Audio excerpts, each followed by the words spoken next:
धीरे धीरे हवा में धुंध बढ़ रही थी। आरव थका हुआ लेकिन दृढ़ निश्चय के साथ जंगल के बीचों बीच चल रहा था। उसकी आंखों में अब एक नीली चमक थी और उसके कदम किसी अदृश्य शक्ति के इशारों पर बढ़ रहे थे। दादा की आत्मा की आवाज फिर सुनाई दी, त्रिनेत्र पीठ ही तेरी किस्मत का अंतिम मोड़ है। आरव जानता था कि यह यात्रा आसान नहीं होगी। हर तरफ पेड़ों के बीच से कोई न कोई छाया उसे देख रही थी। हवा में वही जानी पहचानी फुसफुसाहट, आरव हम फिर मिलेंगे। कई घंटों की यात्रा के बाद आरव को वो जगह दिखी, एक प्राचीन मंदिर जो पहाड़ की चोटी पर बना था। उसके द्वार पर एक चमकता हुआ तीसरा नेत्र, त्रिनेत्र, खुदा हुआ था। जैसे ही आरव ने द्वार छुआ, एक तेज रोशनी और जोर की हवा का झोंका उठा। आवाज आई, क्या तू तैयार है अपने अंदर के अंधकार से लड़ने के लिए? आरव ने आंखें बंद की और कहा, अगर मुझ में उसका हिस्सा है तो मैं उस मिटा दूंगा।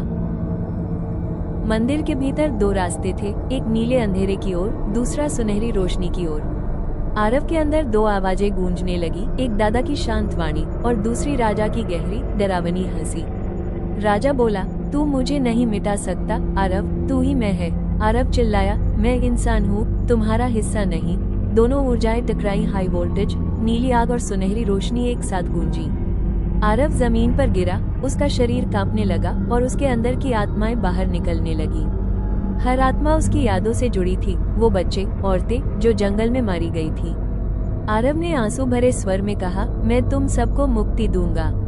मंदिर कांप उठा, नीली धुंध से फिर वही चेहरा बना, आत्माओं का राजा। वो पहले से भी ज्यादा शक्तिशाली लग रहा था। तू सोचता है तू मुझे रोक लेगा?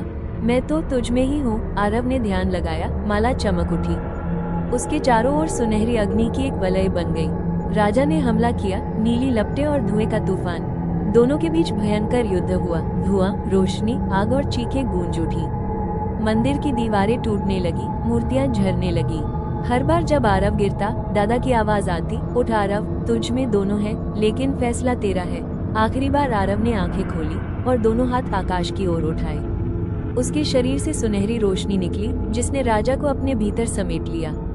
राजा की चीख, चाय, और सब कुछ शांत हो गया।